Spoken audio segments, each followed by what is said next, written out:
Assalamualaikum warahmatullahi wabarakatuh. Alhamdulillahi wa kafa, wassalatu wassalamu ala sayyidina Muhammadinil Mustafa wa ala alihi wa sahbihi ahli sidqi wal wafa, amma ba'du. Para pemirsa yang berbahagia, berjumpa kembali dalam program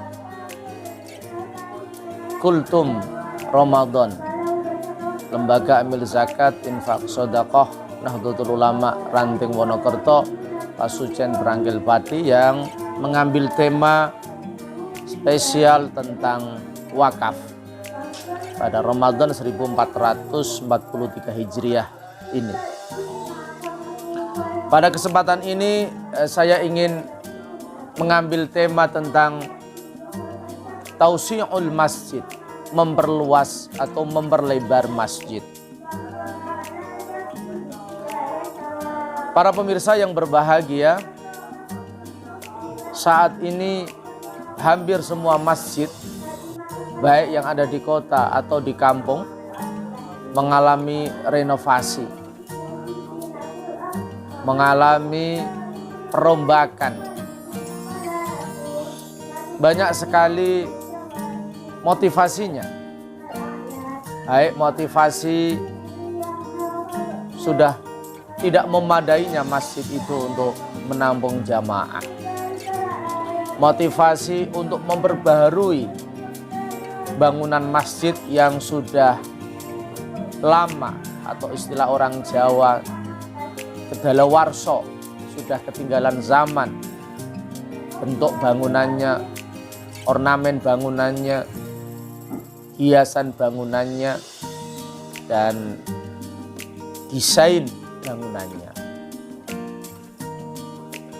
Bagaimana fikih berbicara tentang tausi'ul masjid, memperluas masjid? Dalam salah satu bahsul masail di Kabupaten Pati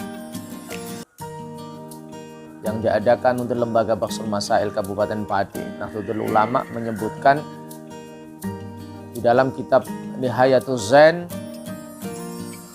dijelaskan bahwa boleh memperluas masjid berulang kali sebagaimana Masjidul Haram yang wusi'a miraran, yang selalu mengalami pelebaran, perluasan karena kebutuhan dari berbagai aspek.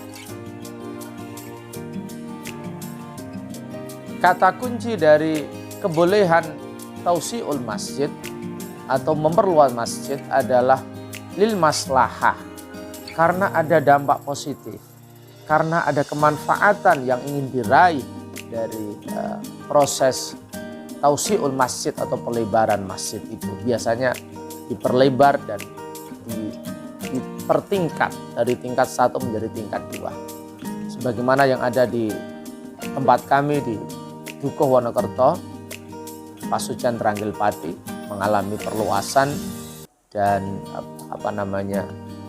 penambahan tingkat, hanya tingkat 1 dulu, kemudian sekarang ada tingkat 2. Sepanjang ada kemaslahatan dan kemaslahatan itu sifatnya kontekstual, maka tausi'ul masjid itu diperbolehkan. Kemaslahatan dalam konteks ini adalah bisa dalam arti menarik orang untuk berjamaah. Ketika bangunan masjid indah, ornamennya megah, artistik, desainnya baik, maka semakin memotivasi, menginspirasi kader-kader muda, anak-anak, remaja untuk, dan tentu orang-orang tua untuk melakukan sholat berjamaah di masjid, menghadiri majelis-majelis taklim, pengajian-pengajian yang ada di masjid, menghadiri berbagai event-event yang positif di masjid. Kemaslahatan juga bisa dalam arti masjid itu sudah tidak menampung jumlah jamaah yang ada di desa itu. Jumlahnya terlalu banyak dan masjidnya sempit sehingga perlu untuk diperluas. Tentu ini adalah sesuatu yang sangat positif karena masjid adalah tempat berkumpul begitu banyak orang untuk bercengkarama bersama, untuk mendekatkan diri kepada Allah, untuk bersolidarisasi dengan sesama, untuk memperkuat ukhuwah Islamiyah, persaudaraan antar sesama umat Islam. Di dalam kitab yang lain dijelaskan memperluas masjid itu boleh sepanjang tidak mengubah status masjid itu. Artinya renovasi yang dilakukan itu bukan dalam konteks menghilangkan eksistensi. Tentu ini sebuah kezaliman kalau menghilangkan eksistensi. Malah semakin tidak boleh menghilangkan eksistensi, justru harus memperkuat eksistensi masjid sebagai lembaga ibadah, lembaga wakaf yang punya peran multifungsi dalam rangka menjadi tempat bersemainya nilai-nilai spiritual, nilai-nilai religiusitas, nilai-nilai ukhuwah Islamiyah, bahkan ukhuwah wataniyah, membangun silaturahim kebangsaan antar sesama warga Indonesia. Di dalam kitab Bughyatul Mustarsyidin yang sekarang saya bawa, misalnya pada halaman 565 dijelaskan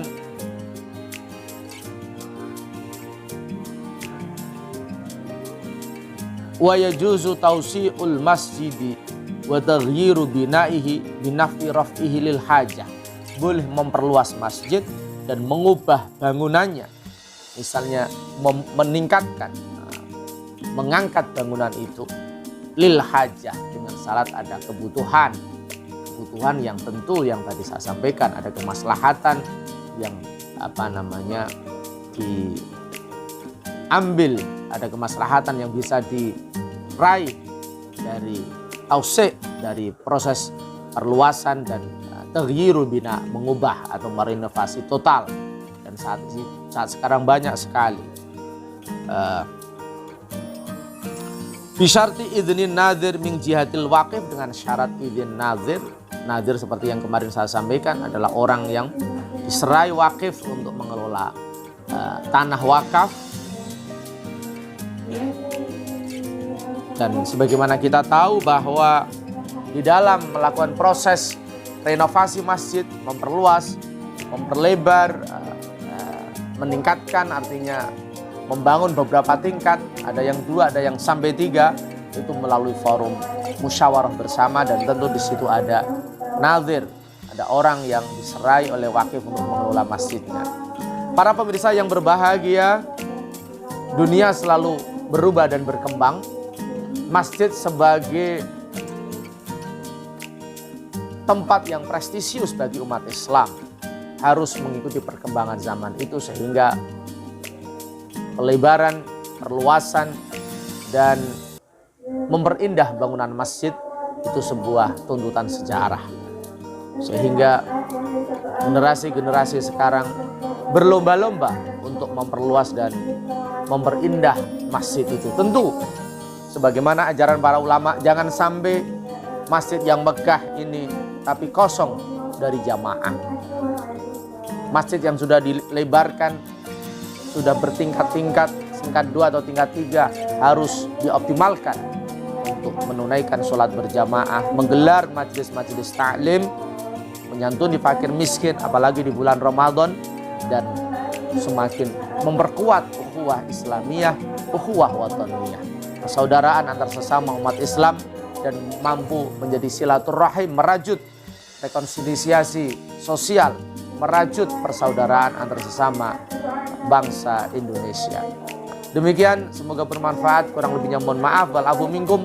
Wallahul muwaffiq ila aqwamit thoriq. Assalamualaikum warahmatullahi wabarakatuh.